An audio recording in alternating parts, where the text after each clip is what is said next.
Hai semua, kali ni Daya nak kongsikan resepi nasi tomato ala jamuan pengantin dan juga Daya akan bagi tips serta petua untuk dapatkan nasi yang berderai sebiji-sebiji macam ni.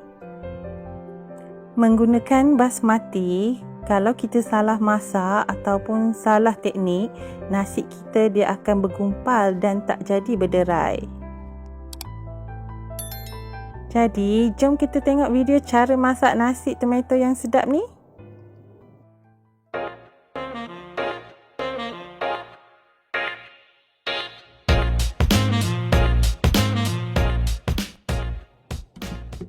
Mula-mula, kita sediakan satu bekas untuk kita sukat beras.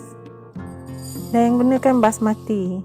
Dan gunakan cawan sukatan metrik. Satu cawan ni bersamaan dengan 250 ml. Rendam basmati selama 30 minit untuk bagi basmati itu lembut dan juga lebih panjang dan kembang. Sementara beras direndam, sediakan bahan untuk tumis nasi. Ada 8 ulas bawang merah, 5 ulas bawang putih, 1 inci halia lebih kurang, 1 biji bawang besar, 1 biji tomato, 1 biji cili hijau, 1 sudu teh gula, 2 sudu teh garam halus, 2 tangkai daun kari dan 1 batang serai. 2 helai daun pandan yang dah disimpulkan macam ni. 3 sudu besar minyak sapi,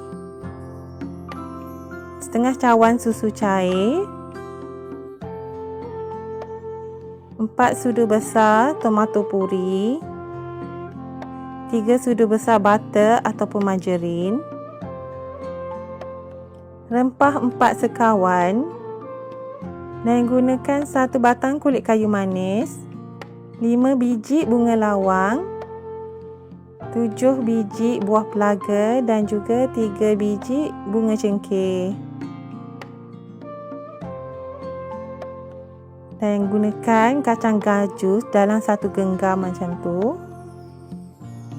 1 genggam buah kismis, atau yang ni optional, nak guna boleh, tak guna pun tak apa.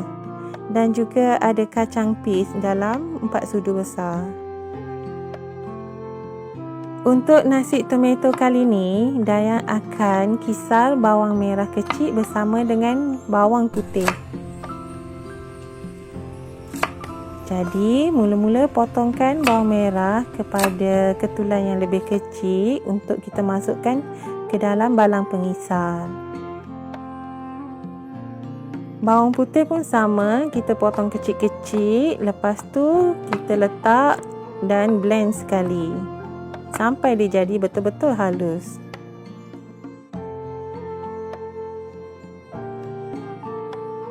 Okey, ini tekstur yang Dayang nak, betul-betul halus macam ni ya.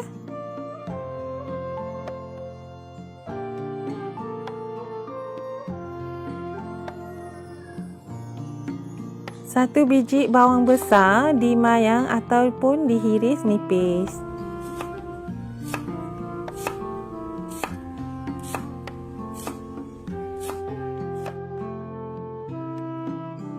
Halia dan suka hiris nipis dan kemudian akan hiris memanjang.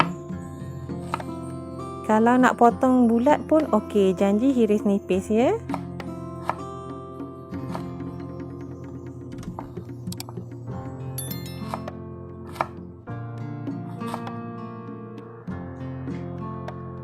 Buah tomato dan memang rezeki dapat yang fresh, siap ada tangkai lagi. Potong kepada 4 bahagian je sebab kita tak nak terlalu halus sangat. Dah siap potong semua bahan, bolehlah kita panaskan kuali. Lepas tu mula-mula masukkan butter ataupun kalau tak ada boleh guna margarin. Masukkan minyak sapi. Alamak, susah pula dia nak jatuh. Minyak sapi ni baru buka, so dia memang susah sikit nak jatuh. Buat malu je lah. Okey, sedikit info, gabungan butter dan juga minyak sapi ni dia akan menjadikan nasi kita sedap dan enak rasanya. Bila dia dah berbuih-buih dan panas macam ni, bolehlah masukkan bawang besar yang dah dihiris nipis tadi. Dan gorenglah sekejap sampai naik dan terbit bau bawang tu. Lepas tu bolehlah letak bawang merah dan juga bawang putih kisar tadi.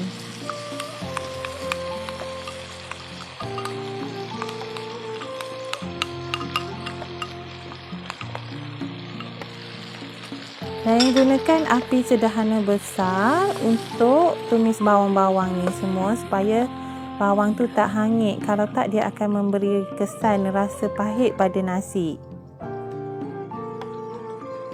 Lepas tu boleh masukkan rempah 4 sekawan. Okey, dan dah bagi tahu kuantiti, boleh rujuk mula-mula video tadi. Gorengkan sekejap sampai dia naik bau wangi.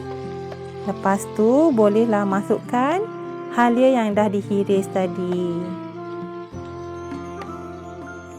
Serai jangan lupa titik atau ketuk kat hujung tu sampai pecah untuk dia keluarkan dia punya aroma.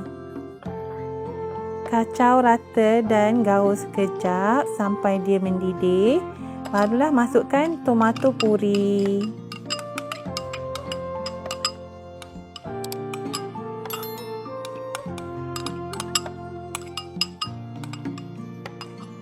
Dan yang suka gunakan tomato puri sebab bila dah masuk tak payah nak gunakan pewarna lagi dan rasa nasi tomato tu betul-betul akan terbit daripada paste dia ni. Okey, gaul dan sebatikan dengan rempah-rempah tadi. Lepas tu lurutkan 2 tangkai daun kari. Lepas tu letak juga daun pandan yang kita dah simpulkan dan kacau lagi sekali sampai dia bersalut. Bila dah masukkan daun kari dan daun pandan, bau dia memang wangi. Biar sekejap sampai dia jadi pekat macam ni, barulah masukkan air dan juga susu cair.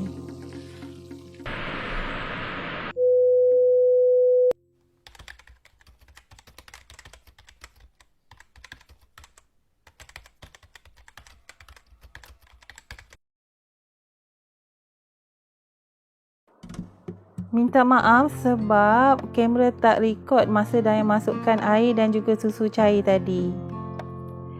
Tips untuk nasi yang berderai sebiji-sebiji, sukatan beras dan air kenalah sama ngam-ngam.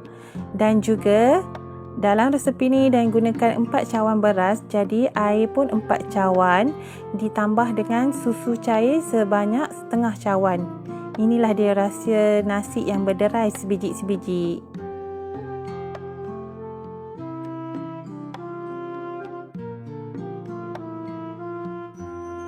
Bila dah mendidih, Dayang masukkan 2 sudu teh garam dan juga 1 sudu teh gula sebagai perasa.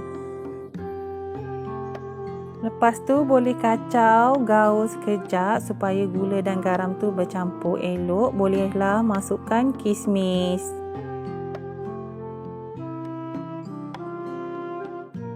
Kemudian Dayang masukkan kacang pis. Tapi kalau tak suka kacang pis atau kismis, boleh skip step yang ni. Ini dia parti oren, rahsia nasi tomato yang tak mual ataupun muak kalau kita makan. Dan gunakan 1 sudu besar je. Kalau tak ada, boleh gantikan dengan jus limau nipis. Godek-godek sekejap ataupun kacau sekata dan kecilkan api ya masa ni. Bolehlah masukkan basmati yang kita dah cuci, rendam dan toskan dia punya air. Lepas tu Dayang letak 1 biji cili hijau. Yang ni pun optional, kalau nak letak boleh, tak letak pun tak apa. Dan Dayang suka masukkan 1 biji buah tomato yang fresh kat dalam nasi tomato. Nama pun nasi tomato kan. kenalah ada tomato buah dia sekali, betul tak? Jangan risau sebab dia tak masam pun. Lepas tu, last sekali dan taburkan kacang gajus. Dan kita tolak-tolakkan bagi dia sekata, jangan terlalu kacau, takut beras tu patah atau hancur. Just tolak-tolak manja je bagi bahan-bahan tenggelam dalam kuah, dan bila nampak dah mendidih lagi sekali, bolehlah transfer masuk kat dalam periuk nasi elektrik. Kena buat cepat dan juga berhati-hati sebab kita nak masak dalam periuk nasi. Kita tak nak dia jelantah ataupun mentah nasi tu kalau lambat ya.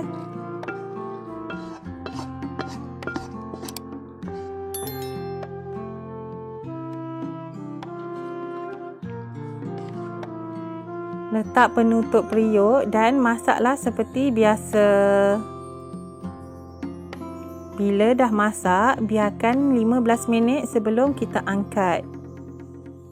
Gembur nasi daripada luar ke dalam macam Dayan buat ni, supaya nasi tu cantik, elok berderai dan tak patah. Inilah dia hasilnya nasi tomato yang sangat cantik, sedap dan wangi serta berderai. Selamat mencuba semua. Bye.